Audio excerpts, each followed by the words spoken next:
Hello everyone and welcome to a Minecraft video, and today we're going to be going over 4x2 piston doors.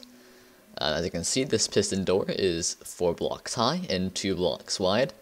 Now this is not a very complex piston door. I've done tutorials on this in the past, and yes.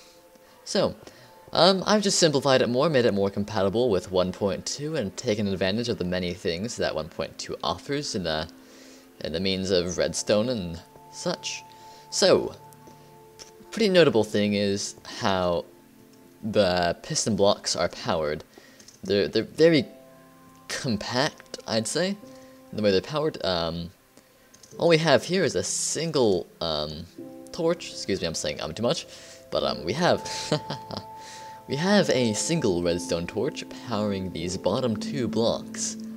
Now, this redstone torch also powers this stone brick. Sorry for the Skype message. This stone brick then powers this block. It also powers this redstone, which, well, technically the torch powers the redstone on top of the brick, but that's besides the point. Yet again, it is still powered and is powering this piston. So all from this one torch, all 4 of these pistons are powered. Now, here it is pretty much. The torch is turned off, this redstone is unpowered, this brick is unpowered, and yeah. So I'm just gonna exit out of this Skype, there we go. So yes, it's pretty simple. Now we can just test it out, and it's pretty seamless. Now this is a T flip-flop. We're going to be going over this in a few seconds while we go over the best way to wire this. Now here we go, we have it in a wall. Say maybe this is a castle wall or whatnot. Maybe a dungeon, I don't know. The application is up to the user. But here we go, we have a single button and it'll toggle the door open and closed actually. So there we go. Now, previously, we had a lever on each side, and it wasn't very effective. So, you would flip the lever, but you would have to, like, unflip the lever from the inside, and it was just obnoxious. So, the way this is working is, when that button is powered, current will travel down through here, which is signified by the red cloth redstone. This is the other button, right there, on that block, on the other side of the wall. That will also come down here if powered, and it'll toggle this T flip-flop.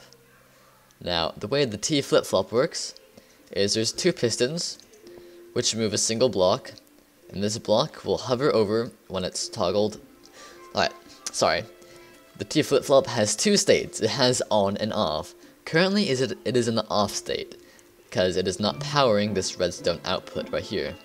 Now, when it is on, it'll toggle over here, above this redstone torch, powering this block, outputting redstone current over here.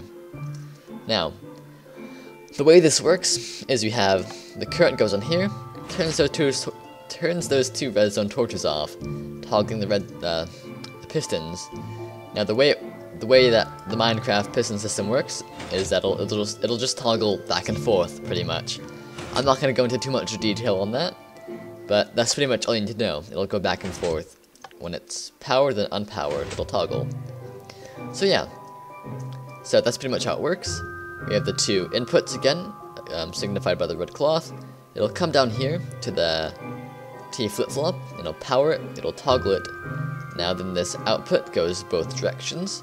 The blue cloth, excuse me, goes to this side, powering this side of the wall. Now, quick tip, the current has to go directly into the block. It can't be sideways like this. It has to be directly facing the block that the torch is on, as seen here. Then the orange cloth will go to the output on the other side. Now remember that the redstone current will only travel for 15 blocks. So you may need to add a repeater in here. Now, I think it's a pretty simple design. Now, if you do not completely understand this, you may come on my server. Now, you can't come on the server just yet. We're opening it this weekend. We decided that we're not going to wait for the recommended build anymore, since they're having beta builds and they're taking quite a while. But that's besides the point. We should be open by Saturday or Sunday. It is currently Friday, March 16th, I believe. So yes, this is the piston door.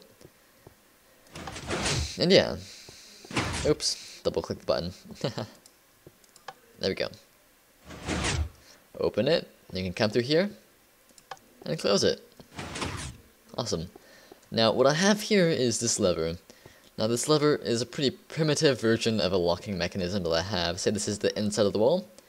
You can flip the switch, and you can't use this button or the outside button anymore. Now the way this works is it applies a constant current to the T flip-flop. So any additional current won't mean anything.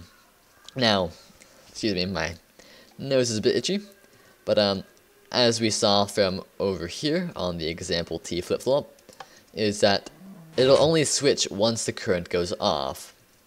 Now, excuse me,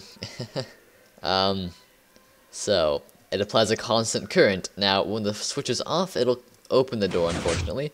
So again, it is a quite primitive version of a locking mechanism, so you have to close it after that. But it just gets the job done. You have it to make it so people can to open the door from the outside.